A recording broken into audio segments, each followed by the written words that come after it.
जी हाँ दोस्तों, आपने तो भी देख ही लिया कि अब लव जिहाद जो भी करेगा उसका राम नाम सत्य है। और साथ ही साथ योगी आदित्यनाथ ने ये भी कहा है कि जो लव जिहादी रहेंगे उनका पोस्टर गली चौराहे में लगाया जाएगा और लोगों को बताया जाएगा कि ये लव जिहादी है, इनसे जरा दूर रहे और अपने बहू बेटियों को तो बिल्कुल ही दूर रखे और अपने घर आना जाना न करने दे। दोस्तों अगर देखेंगे तो लव जिहाद का मुद्दा तो सालों से उठते आ रहा है और बीच बीच में बहुत ही ज़्यादा ज्वलंत बहस का रूप भी ले लेता है। लेकिन अब बात ये उठता है कि किसी राज्य के मुख्यमंत्री द्वारा एकदम खुल के मंच पर एक क्यों कहा गया कि अब लव जिहादियों की राम नाम सत्य है, सुधरना है तो सुधर जाए। दोस्तों वैसे तो इनका बयान आज नहीं तो कल आना ही था, लेकिन इनका ये स्पष्ट बयान आने का दो प्रमुख कारण माना जा सकता है। पहला कारण अगर देखा जाए तो इलाहाबाद हाई कोर्ट में भी एक केस आया है जिसमें एक हिंदू लड़का और एक मुस्लिम लड़की शादी के लिए अप्लाई किए थे और मुस्लिम लड़की इसी वक्त अपने धर्म परिवर्तन की बात भी की। तो कोर्ट ने पूछा कि आप धर्म परिवर्तन क्यों कर रहे हो, तो लड़की द्वारा ये कहा गया कि मैं शादी के लिए धर्म परिवर्तन कर रही हूँ। तो कोर्ट ने इसे अमान्य कर दिया। कोर्ट ने कहा कि बस शादी के लिए धर्म परिवर्तन मान्य नहीं होगा और धर्म परिवर्तन के लिए बस अगर शादी करोगे तो शादी भी अमान्य घोषित होगा। दोस्तों अब ये बात उठता है कि जो लव जिहादी जो रहते हैं वो तो धर्म परिवर्तन के लिए शादी करते हैं, तो उनकी शादी कैसे मान्य हो सकती है, तो इस पर भी बात उठनी चाहिए। तो अब ये बात कोई आरएसएस द्वारा या बीजेपी द्वारा तो कही नहीं गई है। अब कोई बीजेपी का कोई नेता तो ये बात कहा नहीं है, तो अब विपक्षी पार्टी भी इसका विरोध किस मुंह से करे, उन्हें भी अब इसका विरोध नहीं करना चाहिए। क्यों? क्योंकि जो विपक्षी पार्टियां होती है उसको सही गलत से मतलब नहीं होता है, इसको बस सिर्फ इस बात से मतलब होता है कि ये बात कहाँ किसके द्वारा गया है। और दूसरा मुद्दा हरियाणा के बल्लभगढ़ के निकिता तोमर नाम की एक छात्रा के हत्या से सामने आया। कहा जाता है कि इस छात्रा पर जबरदस्ती धर्म परिवर्तन और जबरदस्ती शादी करने के लिए दबाव बनाया जा रहा था और इस छात्रा ने जब बार बार ना कहा तो इसकी गोली मारकर हत्या कर दी गई। अब इसके हत्या में पुलिस ने 2 लोगों को गिरफ्तार कर लिया है और 1 लोग की तलाश की जा रही है। लेकिन ये भी साथ में कहा जा रहा है कि जो 2 लोगों को पुलिस ने गिरफ्तार किया है वो कांग्रेस से संबंधित थे, वो कांग्रेसी नेता के करीबी थे। तो अब मैं कहता हूं कि इसमें राहुल गांधी जी को आना चाहिए सामने। जब हाथरस की बहुत ही शर्मनाक घटना घटी थी तो राहुल गांधी का केंद्र में भी सरकार नहीं था और राज्य में भी सरकार नहीं था, और राहुल गांधी केंद्र और राज्य दोनों तरफ से असक्षम थे। लेकिन राहुल गांधी जी का मन एकदम डोल गया था, राहुल गांधी जी का मन विचलित हो गया था। इसलिए राहुल गांधी जी पूरे बल से हिम्मत जुटाकर और उनके अनुसार बोल रहा हूँ, अपने जान और मान पर खेलकर हाथरस पीड़ित से मिलने चल गए। लेकिन अब मैं ये कहता हूँ कि निकिता तोमर के मामले में तो आदमी ही आपके हैं, आपकी ही पार्टी से हैं। अब आप उन पर कड़ी कार्रवाई कीजिए और जो जो उनके ऊपर अपने हाथ रखे हैं कांग्रेसी नेता उन पर भी कार्रवाई कीजिए। ये तो सब आपके हाथ में है, आपके अधिकार क्षेत्र में है। क्योंकि राहुल गांधी जी का जो मन है वो विचलित हो जाता है, दुखी हो जाता है कार्य क्षेत्र न होते हुए भी हाथरस के ऊपर। लेकिन वही जब 12 में घटना घटती है जो कि राजस्थान में है, राजस्थान में सरकार भी उनकी, मंत्री भी उनके, सब उनके, पुलिस भी उनकी, और अगर वो चाहे तो एसपी, डीएसपी, डीजीपी और यहाँ तक कि मुख्यमंत्री तक को भी सस्पेंड कर सकते हैं, हटवा सकते हैं। इतनी उनकी क्षमता है, बस एक बार मुंह तो खोले। लेकिन मजाल है कि राहुल गांधी जी उसके बारे में कुछ बोल दे। पंजाब में कैप्टन अमरिंदर सिंह जी की सरकार है जो कि एकदम राहुल गांधी के अधीन है। पंजाब में जब घटना हुई तो उसको लेकर भी राहुल गांधी एकदम कुंभकर्णी निद्रा में सो गए। मुझे तो लगता है कि राहुल गांधी जी का जो दूसरे को पीड़ा को देखकर जो द्रवित होने का, जो एकदम भावनात्मक तौर पर एकदम टूट जाने का प्रक्रिया इच्छाधारी है, वो तभी जगता है जब बीजेपी शासित प्रदेशों में कुछ होता है। लेकिन वही जब बीजेपी विरोधी शासित प्रदेशों में कुछ हो तो वो एकदम आराम से सो जाता है, जगता ही नहीं है। खैर ये सब बातें तो होती ही रहेगी, लेकिन ध्यान देने वाली बात यह है कि अगर इसी तरह धर्म, जाति और नाम बदलकर किसी लड़की से कोई विवाह करता है और बाद में वो लड़की को पता चलता है कि ये उस धर्म, इस जाति का था ही नहीं, तो आप जरा सोचिए, लड़की ने शादी किया आपको कुछ और समझ के, और अगर आप अपनी असली पहचान बनाते तो लड़की हो सकती थी आपको ना कह देती।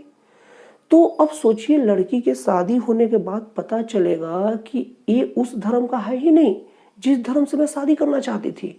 तो अब बताइए उसे क्या उससे इच्छा से संबंध बनाने का मन करेगा? और अगर उसके बाद भी अगर उससे जब रिलेशन बनाया जाए तो कहीं ना कहीं उनके मान सम्मान को तार तार करने वाला ही विषय है। और मैं कहता हूं कि महिला सशक्तिकरण और महिला उत्पीड़न को रोकने के लिए जो प्रयास किए जाते हैं उन प्रयासों में लव जिहाद को रोकना बहुत जरूरी है, क्योंकि किसी महिला के इच्छा के बिना उसके साथ कोई भी रिलेशन बनाना उसके साथ दुष्कर्म करना ही होता है। और लव जिहाद शुद्ध रूप से दुष्कर्म है, क्योंकि आप अपनी जाति बताया नहीं, अपना नाम बताया नहीं, और उसके बाद उससे शादी करके जब संबंध बनाओगे तो कैसे उसकी मर्जी का संबंध होगा? हो सकता है कि उसका संबंध उस जाति धर्म के लोगों से बनाने का मन ही ना हो। तो इसलिए लव जिहाद वाकई में बहुत बड़ा दुष्कर्म है। इसका हर आधार पर विरोध किया जाना चाहिए और योगी आदित्यनाथ की बातें बिल्कुल सही है। दोस्तों, बात को आगे बढ़ाने से पहले ये जान लेते हैं लव जिहाद होता क्या है। दोस्तों, अगर विकिपीडिया के हिसाब से देखेंगे तो लव जिहाद का मतलब होता है कि किसी मुस्लिम पुरुष द्वारा किसी अन्य धर्म की महिला से धर्म परिवर्तन के उद्देश्य से प्रेम का ढोंग करना। प्रेम का ढोंग करना का मतलब प्रेम बस सिर्फ ढोंग के रूप में रहेगा, उनका मूल लक्ष्य रहेगा उस महिला का धर्म परिवर्तन कराना। उसके बाद शादी करो, शादी करके छोड़ दो, ये सब चीज सब सेकेंडरी चीज है। तुम समझो बस उस महिला के धर्म के परिवर्तन करने के उद्देश्य से जो भी किया जाए वो सब क्या कहलाएगा? लव जिहाद कहलाएगा।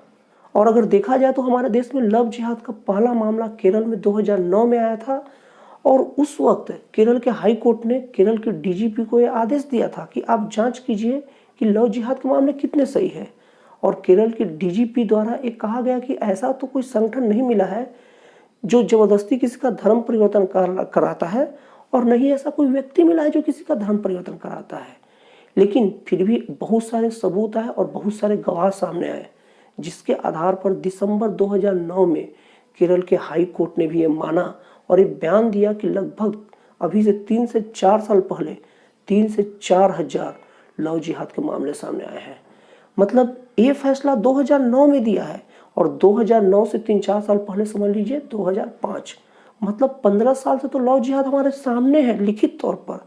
अब इसके पहले और कब से चल रहा होगा ये तो भगवान ही जानता है। और उसके जस्ट बाद कर्नाटक में भी ये मामला देखा गया, और उसके बाद अन्य देशों यूके सहित बहुत सारे यूरोपीय देशों में भी ये मामला देखा गया। और उसके बाद 2014 में यूपी में मामला देखा गया, और उसके बाद ये मामला दिन पर दिन तुल पकड़ते ही चला गया।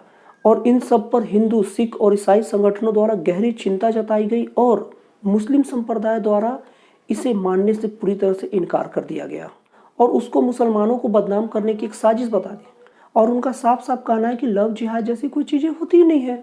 तो मैं कहता हूँ कि अगर लव जिहाद जैसी कोई चीज़ होती नहीं है तो आपको कानून से डर क्यों है?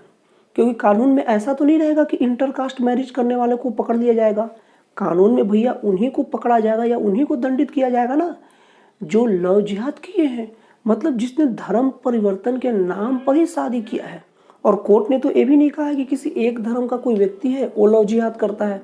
ये तो किसी भी धर्म का कोई भी आदमी अगर धर्म परिवर्तन के नाम पर किसी से शादी करेगा या धर्म परिवर्तन के उद्देश्य से किसी से शादी करेगा तो उसे अमान्य करेगा और उसके ऊपर कार्रवाई करेगा। तो जो लोग ऐसा नहीं करते उसे डरने की क्या बात है। हाँ, लेकिन हमारे देश में जैसे कुछ दिन पहले सीएए का विरोध किया गया था, इस नाम पर विरोध किया गया था कि वो भारत के मुसलमानों को बाहर भगा रहा है।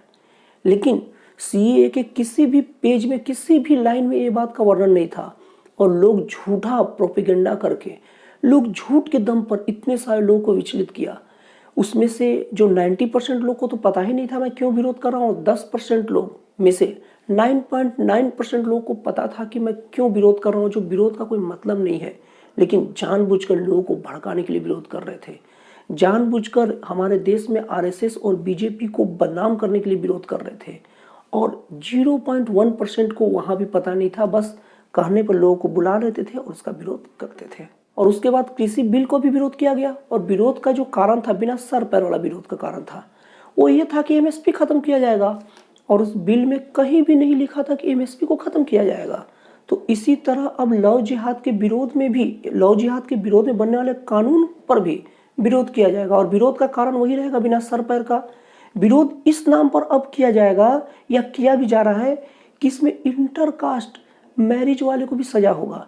जबकि इस कानून में क्लियर है कि जो इंटरकास्ट मैरिज किया है उसको इससे कोई मतलब नहीं है। मतलब अगर कोई मुस्लिम और हिंदू मिल के शादी किए हैं और उस शादी में कहीं भी उसका उद्देश्य धर्म परिवर्तन नहीं है, और नहीं तो एक एफिडेविट बना कर दे दे कि हमारा शादी का उद्देश्य धर्म परिवर्तन नहीं है और हम अपना धर्म परिवर्तन भी कर भी रहे हैं, तो स्वेच्छा से कर रहे हैं, शादी के उद्देश्य से नहीं कर रहे हैं, तो उसके लिए कोई सजा का प्रावधान नहीं है।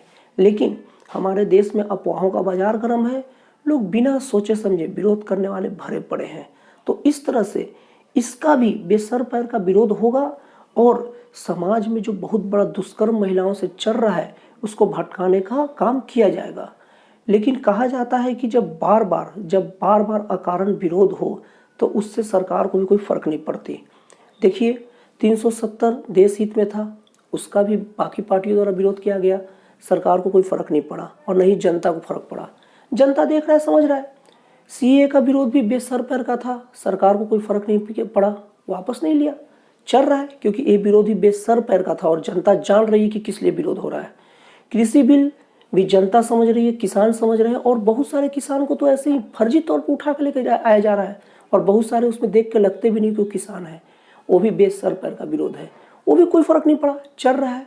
उसी तरह लव जिहाद का विरोध अभी कुछ जगह हो रहा है और कानून लागू होने के बाद विरोध होगा, लेकिन वो भी बेसर पैर का विरोध होगा, स्वार्थ से परिपूर्ण विरोध होगा और महिलाओं को प्रताड़ित करने वाले लोग इसका विरोध करेंगे और महिलाओं को हमेशा गुलामी की जंजीरों में कैद कर रखने वाले लोग इसका विरोध करेंगे और उसका भी कोई फर्क नहीं पड़ेगा, मुझे पूरा यकीन है। और दोस्तों, अगर आप लव जिहाद को लेकर मेरे विचारों से सहमत है तो आप इस वीडियो को लाइक कीजिए, और अगर आप असहमत है तो आप इस वीडियो को डिसलाइक कीजिए, और अगर आप सहमत हैं तो कमेंट करके बताइए और असहमत है तो भी कमेंट करके बताइए।